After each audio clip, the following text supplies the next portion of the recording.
കിച്ചണിലേക്ക് സ്വാഗതം. ഇന്ന് നമുക്ക് കടച്ചക്ക തോരൻ തയ്യാറാക്കാം. അതിനു വേണ്ടിയിട്ട് ഞാനിവിടെ ഒരു കടച്ചക്ക എടുത്ത് വെച്ചിട്ടുണ്ട്. ഇതിന്റെ തൊലിയെല്ലാം കളഞ്ഞ് ചെറിയ പീസുകളാക്കി കട്ട് ചെയ്തെടുക്കാം. അപ്പം ഞാൻ ഈ കടച്ചക്കയുടെ പകുതി ഭാഗം മാത്രമേ എടുക്കുന്നുള്ളൂ. അപ്പം ഇതിന്റെ മേളിലത്തെ തൊലിയും അതുപോലെ ഈ നടുക്കത്തെ പോർഷനൊക്കെ കളഞ്ഞിട്ട് ചെറിയ പീസാക്കി കട്ട് ചെയ്തിട്ട് വരാം. ഇത് കട്ട് ചെയ്യുമ്പോൾ ശ്രദ്ധിക്കേണ്ടത് ഇതിന്റെ ആ സെന്ററിൽ ആ പോർഷൻ ഇതുപോലെ ഒന്ന് കട്ട് ചെയ്ത് കളയണം. അതിനുശേഷം ചെറിയ പീസായിട്ട് കട്ട് ചെയ്ത് നേരെ വെള്ളത്തിലേക്ക് കട്ട് ചെയ്തിടുക, അല്ലെങ്കിൽ ഇതിൻ്റെ കളറ് മാറിപ്പോവും. ഇതാ ഇതുപോലെയുള്ള കഷ്ണങ്ങളാക്കിയിട്ട് കട്ട് ചെയ്തെടുക്കാം. അപ്പോൾ ഇതാ കടച്ചക്കയെല്ലാം കട്ട് ചെയ്ത് നന്നായിട്ട് വാഷ് ചെയ്ത് വെച്ചിട്ടുണ്ട്. ഇനി ഇത് നമുക്ക് ആദ്യം വേവിച്ചെടുക്കാം. അപ്പോൾ ഞാനിത് കുക്കറിൽ ആദ്യം ഒന്ന് വേവിച്ചതിന് ശേഷമാണ് തോരൻ വയ്ക്കാൻ പോകുന്നത്. അപ്പോൾ ഇത് കുക്കറിലേക്ക് ഇട്ട് കൊടുക്കാം. ആവശ്യത്തിന് ഉപ്പ്, 1 ടീസ്പൂൺ മഞ്ഞൾപ്പൊടി, പിന്നെ ഒരല്പം വെള്ളം, ഒരു 1/4 ഗ്ലാസ് വെള്ളം മതി. ഒരുപാട് വെള്ളമൊന്നും ഒഴിക്കേണ്ട ആവശ്യമില്ല. ഫ്ലെയിം ഓൺ ചെയ്തിട്ടുണ്ട്. ഇനിയിപ്പോൾ നമുക്കിത് ഒരു വിസിലിനൊന്ന് വേവിച്ചെടുക്കാം.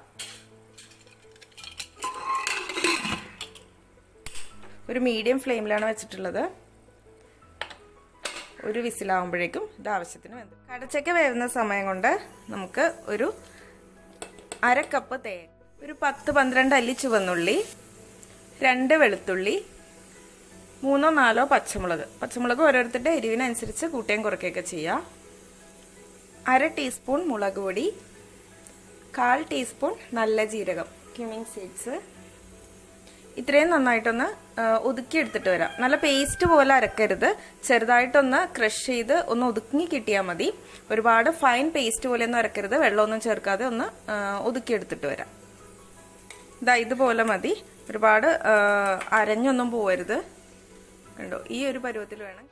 ഇതാ കുക്കറിന്റെ വിസിലെല്ലാം പോയിട്ടുണ്ട്. നമുക്ക് ഓപ്പൺ ചെയ്ത് നോക്കാം. കടച്ചക്ക വെന്തിട്ടുണ്ട്. ഇതൊരെണ്ണമെടുത്ത് കയ്യിലെടുത്ത് നോക്കിയാൽ അറിയാൻ പറ്റും. കണ്ടോ, ഇതുപോലെ പാകത്തിന് വെന്തിട്ടുണ്ട്. ഒരുപാട് വെന്ത് കുഴഞ്ഞു പോകരുത്. നമുക്ക് കൈ കൊണ്ട് ചെറുതായിട്ട് ഇങ്ങനെ ഒന്ന് ഉടച്ചു കൊടുക്കാം.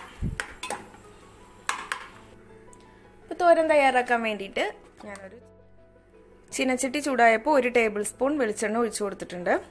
വെളിച്ചെണ്ണ ചൂടായി വരുമ്പോഴേക്ക് കടുക് ഇട്ട് കൊടുക്കുക. കടുകെല്ലാം പൊട്ടിക്കഴിയുമ്പോഴേക്ക് കറിവേപ്പില ഇട്ട് കൊടുക്കാം. പിന്നെ നമ്മൾ വേവിച്ച് വെച്ചിട്ടുള്ള കടച്ചക്കയും കൂടി ഇതിലേക്ക് ഇട്ട് കൊടുക്കാം. തീ കുറച്ച് വയ്ക്കാം.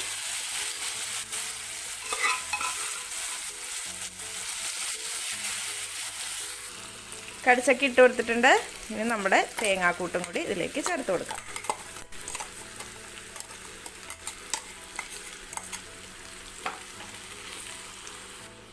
ഇനി ഇത് നല്ലപോലെ മിക്സ് ആക്കാം. ഇപ്പം ഞാൻ തീ വളരെ കുറച്ചാണ് വെച്ചിട്ടുള്ളത്.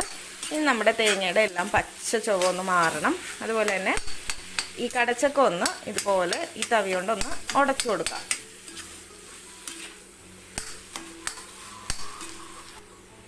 ഒരു 2 മിനിറ്റ് ചെറിയ തീയിലൊന്ന് വേവിച്ചാൽ മതി. നമ്മുടെ കടച്ചക്ക തോരൻ റെഡി ആയിട്ടുണ്ട്. പെട്ടെന്ന് നോക്കുമ്പോൾ കപ്പപ്പുഴുക്കൊക്കെ ആയിട്ട് തോന്നും, പക്ഷെ നല്ല ടേസ്റ്റി ആയിട്ട് നമ്മുടെ ചോറിനൊക്കെ നല്ലൊരു സൈഡ് ഡിഷാണ്. എല്ലാവരും ഇത് ട്രൈ ചെയ്ത് നോക്കിയിട്ട് നിങ്ങളുടെ ഫീഡ്ബാക്ക് അറിയിക്കാൻ മറക്കരുത്. വീഡിയോ ഇഷ്ടമായെങ്കിൽ ലൈക്ക് ചെയ്യുക. എൻ്റെ ചാനൽ ഇതുവരെ സബ്സ്ക്രൈബ് ചെയ്യാത്തവരാണ് നിങ്ങളെങ്കിൽ സബ്സ്ക്രൈബ് ചെയ്ത് സപ്പോർട്ട് ചെയ്യുക. വീണ്ടും പുതിയൊരു വീഡിയോ ആയിട്ട് നമുക്ക് കാണാം. അതുവരെ എല്ലാവർക്കും നന്ദി, നമസ്കാരം. താങ്ക്